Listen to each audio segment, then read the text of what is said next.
मध्ये सरकार करेल। आणि मी सांगू इच्छितो, आज आमच्याकडे शेतकऱ्यावर आपत्ती आलेली आहे।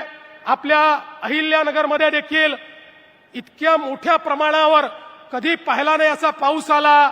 आमच्या शेतकऱ्यावर आपत्ती आहे। काही लोक या आपत्तीचंही राजकारण करू इच्छितात, पण त्यांना मी सांगतो, काळजी करू नका, आमचं सरकार हे शेतकऱ्याच्या पाठीशी उभं आहे। कालच अजितदादा, मी आणि आमचे एकनाथराव शिंदेजी आम्ही सगळे बसलो आणि शेतकऱ्याला जास्तीत जास्त मदत काय करता येईल या संदर्भातला आराखडा तयार करणं सुरू केलाय। आमच्या पाठीशी अमितभाई शहा आहेत। त्यांनी सांगितलं, काळजी करू नका, काय लागलं ते केंद्र सरकारच्या माध्यमातून देऊ। त्यामुळे मी निश्चितपणे आपल्याला सांगतो, भरीव मदत शेतकऱ्यांना देण्याकरता राज्य सरकार निर्णय करेल।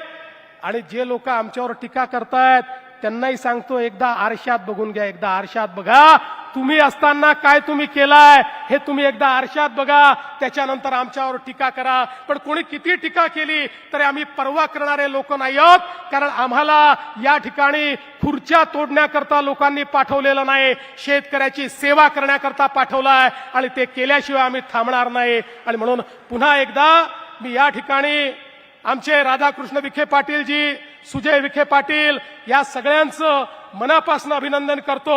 आपण